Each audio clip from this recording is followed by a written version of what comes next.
పాపం వీళ్ళకి తెలియదు కదా అతనికి హార్ట్ అటాక్ వచ్చి హాస్పిటల్లో ఉన్నారని.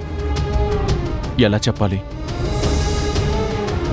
వీళ్ళని ఎలాగైనా ఇప్పుడు హాస్పిటల్కి తీసుకెళ్ళాలి.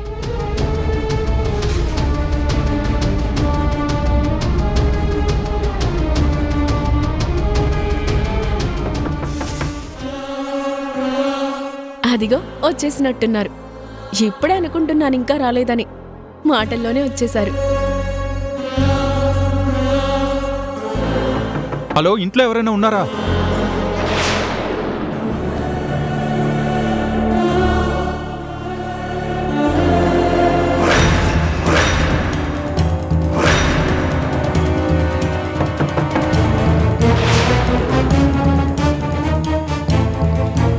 ఏమండి, ఎవరైనా ఉన్నారా?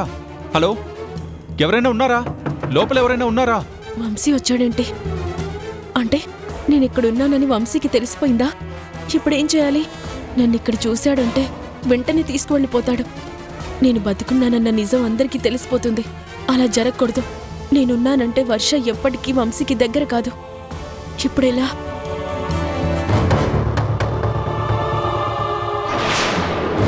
ఎవరు బాబు నువ్వు? నిన్నింతకు ముందు ఎప్పుడు ఇక్కడ చూడలేదే. ఒక వ్యక్తికి పొద్దున్నే హార్ట్ స్ట్రోక్ వచ్చిందండి. నేను హాస్పిటల్లో జాయిన్ చేశాను.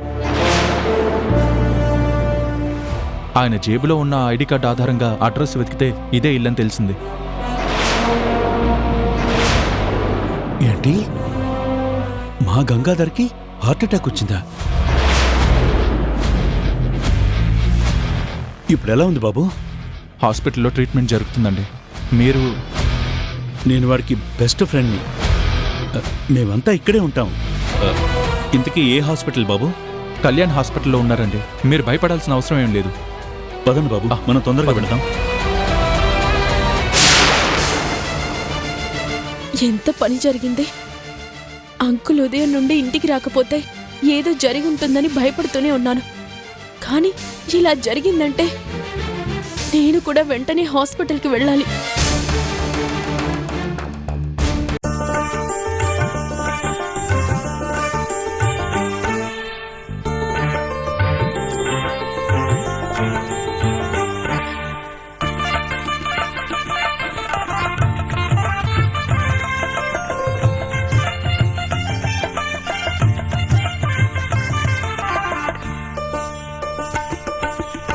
భువనేశ్వరి శివనారీశ్వరి సిరిగల మాయమ్మ, మా సౌభాగ్యపు సిరి సంపద నీవని పూజింతుమమ్మా. దీనుల రక్షిణి దానవ మర్దిని దయగల మాయమ్మ, మృదుకర భాసిని శుభవరదాయని అభయము నీవమ్మా, అభయము నీవమ్మా. శ్రీ భువనేశ్వరి శివనారీశ్వరి సిరిగల మాయమ్మ, మా సౌభాగ్యపు సిరి సంపద నీవని పూజింతుమమ్మా.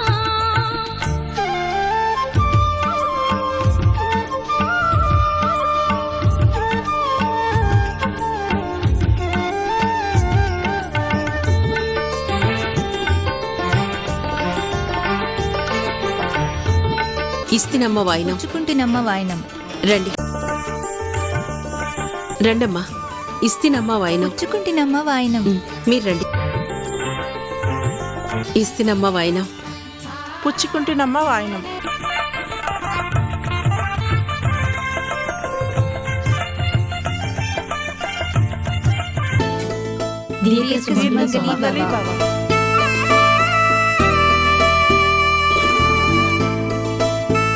అన్నపూర్ణ, నిన్నిలా చూస్తుంటే మా అందరికీ చాలా సంతోషంగా ఉంది.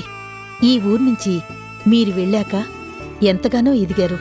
సిటీలో పేరు డబ్బు అన్నీ సంపాదించారు. ఎంత ఎత్తుకెదిగినా నువ్వు మన ఆచారాన్ని మర్చిపోలేదు. మళ్ళీ ఈ ఊరొచ్చి ఇక్కడిలా వ్రతం చేసుకొని మా అందరికీ ఇలా వాయినాలివ్వడం మాకు చాలా సంతోషంగా ఉంది. ఆడది కోరుకునే ఐశ్వర్యం ఏముంటుంది? ఐదో తనవే కదా. ఆ జగన్మాతైనా జగత్తులో ఉన్న ఏ ఆడదైనా తన పసుపు కుంకాలు చల్లగా ఉండాలని ఎప్పుడూ ఆశపడుతుంది. అదే నిజమైన సంపదగా ప్రతి స్త్రీ భావిస్తుంది.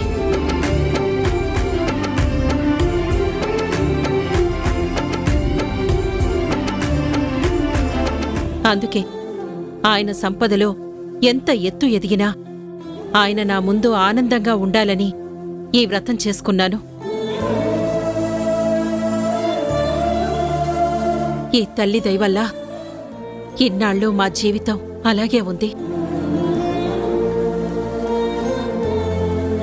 ఇక మీదట కూడా అలాగే ఉంటుందని నాకు నమ్మకం ఉంది. తప్పకుండా అమ్మా. మంచి మనసున్న మీరు మా అందరికీ ఎప్పటికీ ఆది దంపతుల్లాగే కనిపిస్తారు. మీరు 10 కాలాల పాటు ఇలాగే చల్లగా ఉండాలి. మీలాంటి వాళ్ళు బాగుంటేనే ఈ ఊరు పచ్చగా ఉంటుంది. వెళ్ళొస్తామమ్మా. ఉంటామండి. వెళ్ళొస్తామమ్మా. మంచిదండి. వెళ్ళొస్తామండి.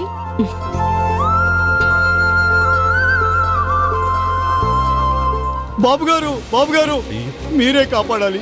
ఏంటిది? ఏమైంది? మా కష్టాల్ని తీర్చడానికి ఆ దేవుడే మిమ్మల్ని పంపించాడు అనుకున్నాము, కానీ ఇప్పటికీ మా కష్టం కష్టంలానే ఉంది బాబు. అదేంటి కృష్ణమూర్తి అలా మాట్లాడుతున్నావు? ఈ ఊర్లో ఎవరికీ ఏ సమస్య రాకూడదని కదా అందరి సమస్యలు తెలుసుకొని ఒక లిస్టు తయారు చేసి భూములు డబ్బు మేమే కదా పంచాం.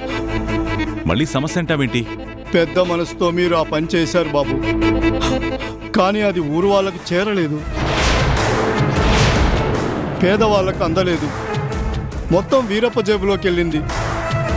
వాడి ఇనపెట్టెలో బందీ అయింది బాబు. ఏం మాట్లాడుతున్నావు కృష్ణమూర్తి? అందరినీ అడిగే కదా మేము లిస్టు తెప్పించుకున్నాం. మా ముందే వీరప్ప పేర్లు చదివాడు. మేము అందుకే వాళ్ళందరికీ మా భూములని పంచాం. అందులో తప్పుండడం ఏంట్రా? శతకోటి దరిద్రాలకు అనంతకోటి ఉపాయాలని ఊరికే అనలేదయ్యా. మీరు లిస్టు తయారు చేయమంటే అంతా తన బినామీ పేర్ల మీద తయారు చేశాడయ్యా. మీరిచ్చిన ప్రతి వ్యక్తికి వాడు వాళ్ళ బినామీకి ఇచ్చాడు. వాళ్ళంతా వాడి బినామీనేనయ్యా. అవన్నీ వాడే తీసేసుకున్నాడయ్యా. మాకెవ్వరికీ ఏమీ అందలేదయ్యా. మీరిచ్చే భూమి సాగు చేసుకుంటే నా మనవడి కాలేజీ చదువుకి పనికొస్తుందని నేనెంతగానో ఆశపడ్డానయ్యా. కానీ ఇప్పుడు వాడి భవిష్యత్తు ఏంటో అర్థం కావట్లేదయ్యా. ఏంట్రా సూర్యవిధి? ఎంత మోసం ఇది!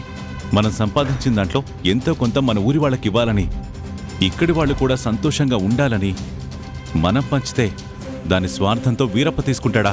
ఇప్పుడే వాడంతా తెలుస్తాను. రే ఆగ్రా శంకర్, నువ్వు కోపంతో వాడి దగ్గరికి వెళ్తే వాడు మాట మార్చే అవకాశం ఉంది. వాడి దగ్గర నుంచి నిజం ఎలా రాబట్టాలో నాకు బాగా తెలుసు. నువ్వు ఆవేశపడకు. నువ్వేం భయపడకు కృష్ణమూర్తి. 2 రోజుల్లో అన్ని సమస్యలకి పరిష్కారం నేను చూపిస్తాను. ఆ వీరప్ప విషయం నేను తేల్చేస్తాను. నువ్వు వెళ్ళి కృష్ణమూర్తి. అలాగేనయ్యా.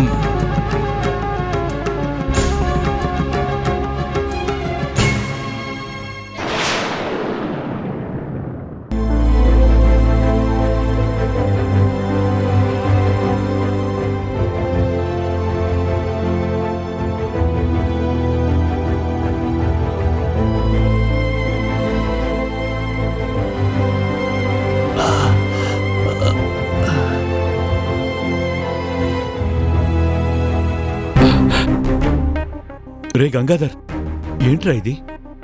నీకు హార్ట్ అటాక్ రావడం ఏంటి? నీకేమైనా అయితే నేనేమైపోవాలి? మన స్నేహం ఏమైపోవాలి? వయసు అయిపోయింది కదరా, గుండె అలసిపోయి ఆగిపోతానంటోంది. అలా జరగకూడదనే మా వంశీ సమయానికి మిమ్మల్ని ఇక్కడికి తీసుకొచ్చాడు. అదిగో అతనే.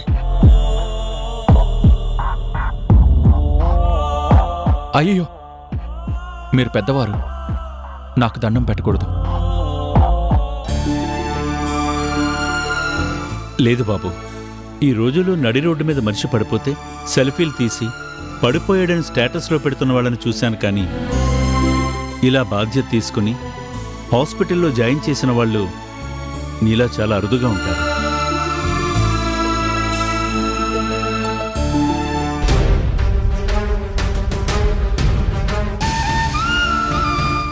హాస్పిటల్కి తీసుకొచ్చి వదిలేసి వెళ్ళిపోకుండా మా గురించి వెతుక్కుని వచ్చి మరి మాకు ఇన్ఫర్మేషన్ ఇచ్చావు. నీలో ఉన్న సంస్కారానికి తప్పకుండా దండం పెట్టాలి.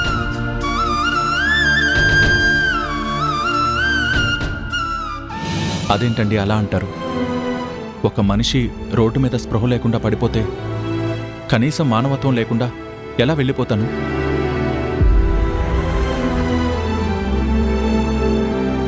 ఆయన్ని చూడగానే హార్ట్ స్ట్రోక్ వచ్చిందని అర్థమైంది. ఈ హాస్పిటల్కి తీసుకొస్తే నా స్నేహితుడు బతికిస్తాడన్న నమ్మకం నాకుంది. అందుకే ఇక్కడికి తీసుకొచ్చాను. ఏదైతేనే ఆయనకి బాగుంది, అది చాలు. ఈ ఒక్క మాట చాలు బాబు, నువ్వేంటో చెప్పడానికి. నీ మాట తీరే అర్థమవుతుంది. నీ మంచితనం ఏంటో చెప్పడానికి నువ్వు చేసిన సాయం కనబడుతుంది.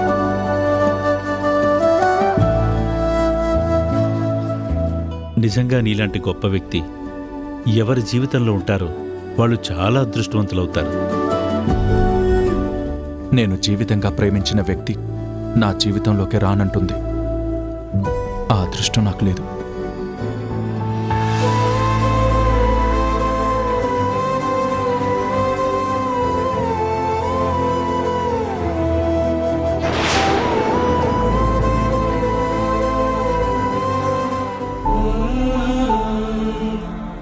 ఏంటి డాక్టర్? తను ఒక వ్యక్తిని ప్రేమించాడు, కానీ ఇంకో వ్యక్తి స్వార్థానికి ఆ ప్రేమ బలైంది. ఆ మనిషి ఇప్పుడు లేకపోయినా వాళ్ళ ప్రేమ మాత్రం ఇంకా చిగురించడం లేదు.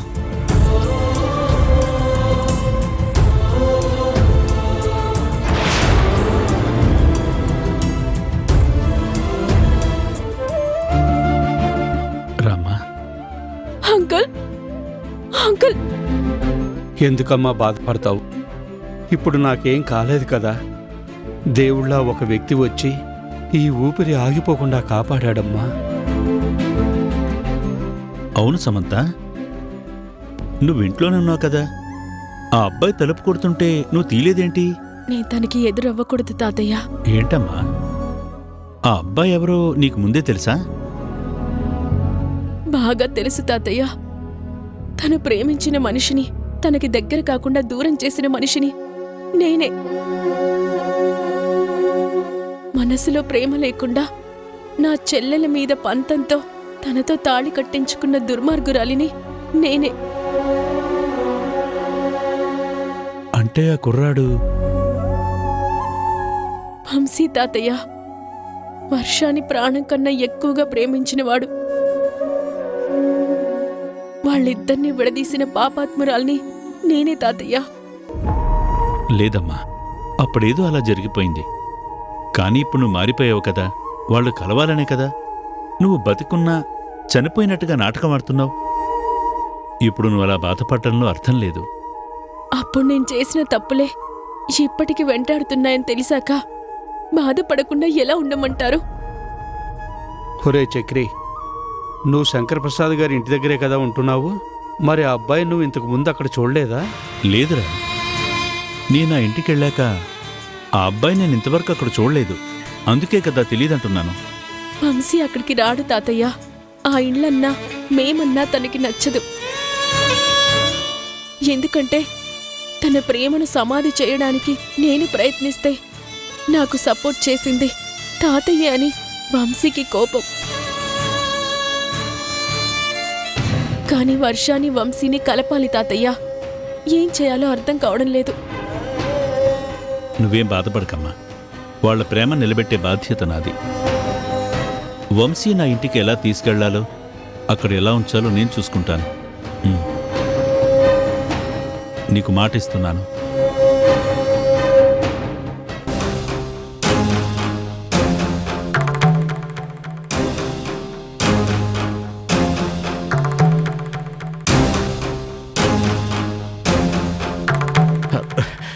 అయ్యగారు రమ్మన్నారట.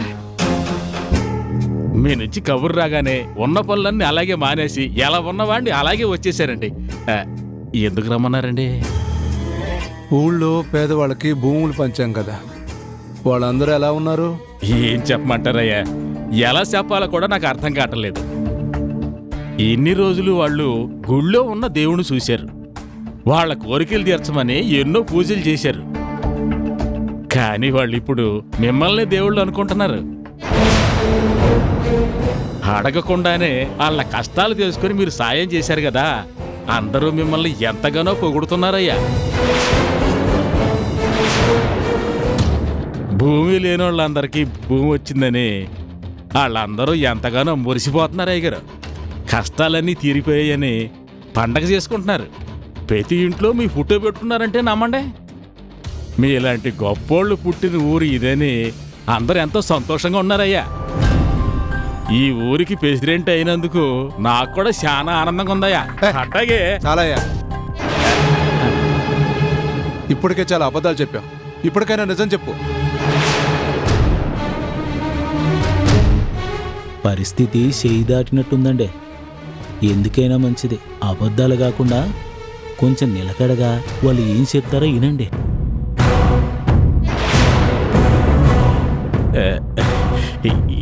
ఏంటండి అంత కోపం గరిచారు? ఇప్పుడు ఏం జరిగింది? ఏం జరిగిందో నీకు తెలీదా? మొత్తం చేసింది నువ్వే కదా. ఏం జరిగిందో మా నోటితోనే చెప్పించాలనుకుంటున్నావా? అసలు మీరేం మాట్లాడుతున్నారో నాకేం అర్థం కావట్లేదమ్మా. నీకు అర్థమయ్యేలా నేను చెప్తాను. మేం ఊరందరి కష్టాలు తీర్చాలని సేవ చేయాలనుకున్నాం, కానీ నువ్వు తెలివిగా భూమిని డబ్బుని దోచుకున్నావు. మేము పంచిందంతా నువ్వు నీ బినామీ పేర్ల మీద నీ బీరువాలో పెట్టుకున్నావు. అయ్యో అట్టాడిదే లేదయ్యా. ఏయ్! నువ్వేంటో నీ బతుకేంటో మాకు బాగా తెలుసు. మేము ఈ ఊరు నుంచి వెళ్లే సమయానికి నువ్వు ఇదే ఊర్లో పాలేరుగా బతికావు. తర్వాత మేము ఇక్కడికి వచ్చేసరికి నువ్వు ఊరి ప్రెసిడెంట్గా మారావు. ఒక సాధారణమైన వ్యక్తి ప్రెసిడెంట్గా ఎదిగాడని మేమందరం సంతోషించాం. ఊరు బాగుండాలని కోరుకున్నాం. నువ్వు కూడా అదే కోరుకుంటావని నిన్ను నమ్మి అందరికీ ఉన్న సమస్యలేంటో తెలుసుకోమన్నావు. కానీ నువ్వేం చేశావు? మేం పంచుతున్నావని తెలుసుకొని స్వార్థంతో ఆలోచించి నీ బినామీలను మాకు పంపించి మొత్తం నువ్వే దోచుకున్నావు. ఊరి వాళ్ళకి అన్యాయం చేశావు. అది కదండి, మీకెవరు తప్పుగా చెప్పారు. మేము ఈ ఊర్లో పుట్టి పెరిగాంరా. ఎవరు ఎలాంటి వాళ్ళమే తెలుసుకోలేమా? నిన్ను నమ్మి తప్పు చేసాంరా మేము. ఊరికి సర్పంచ్ అంటే అధికారం కాదు, ఊర్లో అందరి సమస్యలు తెలుసుకొని వాటిని సాల్వ్ చేసే ఒక పెద్దరికం, అందరి కష్టాలు తీర్చే ఒక బాధ్యత. ఊరిని బాగు చేయాలనుకునే వ్యక్తిని ఊరంతా నమ్మి కట్టబెట్టే ఒక పెద్దరికం. దాన్ని ఎంత గొప్పగా నిర్వర్తిస్తే చరిత్రలో మన గురించి అంత గొప్పగా చెప్పుకుంటారు. కానీ నువ్వేం చేశావు? అధికారాన్ని అవకాశంగా తీసుకొని ఈ ఊరిని సర్వనాశనం చేశావు. మేము ఊరి గురించి ఆలోచిస్తే అది కూడా ఊరి వాళ్ళ చేతులకు అందకుండా నువ్వే దోచుకోవాలని చూసావు. ఇప్పటికైనా నువ్వు మారతావా లేకపోతే జైల్లో పెట్టించమంటావా? అయ్యో అంత పని చేయకండి. ఏదో కక్కుర్తి పడ్డాను, తప్పు అయిపోయిందయ్యా. ఇదిగో ఇదిగో మీ ముందు నా చెప్తూ నేనే కొట్టుకుంటాను.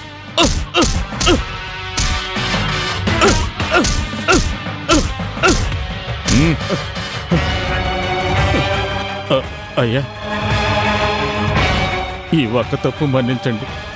మీరేం చేయమన్నా చేస్తాను. మేము ఎవరెవరికైతే డబ్బులు భూములు పంచామో 24 గంటల్లో వాళ్ళకి తిరిగి ఇచ్చేయాలి, లేదంటే నిన్ను జైల్లో పెట్టిస్తాం. ఆ సమయం చాలయ్యా, మొత్తం అందరికీ పంచేస్తాను. నేనేమి తీసుకోను, ఒక్క రూపాయి కూడా ఆశించను. మీరు ఎవరెవరికి ఏమి ఇచ్చారో అవన్నీ వాళ్ళకి అందేలాగా చేస్తాను. నన్ను మన్నించండి అయ్యా. వెళ్ళు వెళ్ళు. వస్తానయ్యా, పదరా.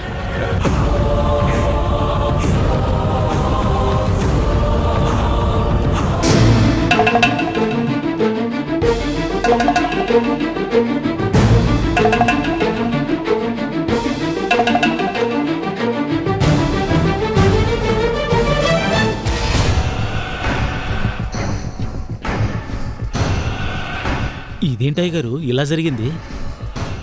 అదేరా నాకు అర్థం కావట్లేదు.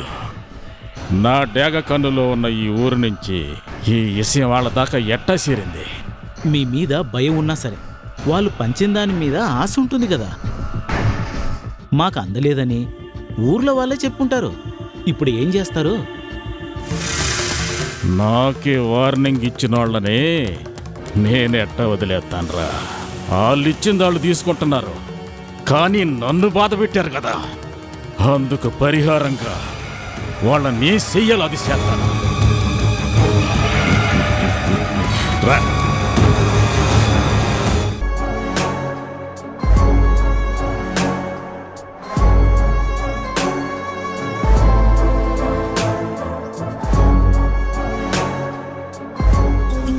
ఏంటి రవి గారు ఇది? వర్క్ ఏమైనా అసలు జరుగుతుందా? ఫైల్స్ నా టేబుల్ దాకా వచ్చాయి అన్నప్పుడు చెక్ చేసుకోవాల్సిన అవసరం మీకు లేదా?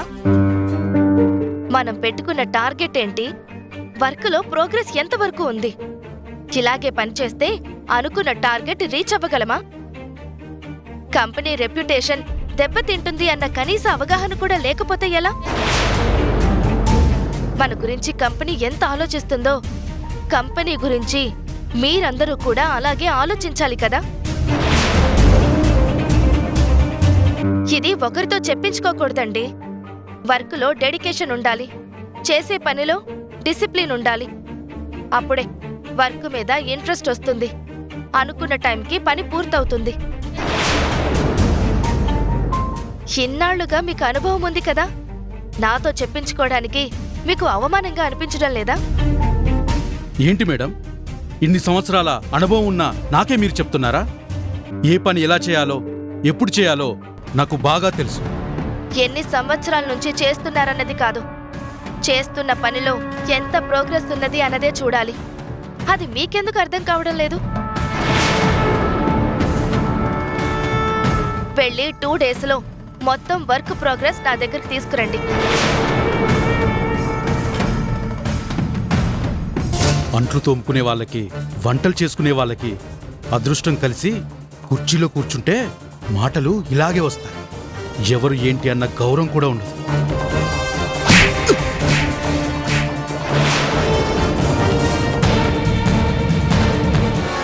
మన అదృష్టం కలిసొచ్చినట్టుగా అన్నయ్య వాళ్ళు ఊరెళ్ళారు. వాళ్ళు వచ్చేలోగానే ఈ వర్షాన్ని ఇంటి నుండి గెంటేయాలి. అది ఇంట్లో ఉన్నంత వరకు నీటిలో ఉన్న ముసలిలాగా బలంగానే ఉంటుంది. ఇంటి నుంచి పంపించేశాకే అది బలహీనపడుతుంది. అప్పుడు మనం అనుకున్నది చేయగలుగుతాం. అది మర్చిపోకు.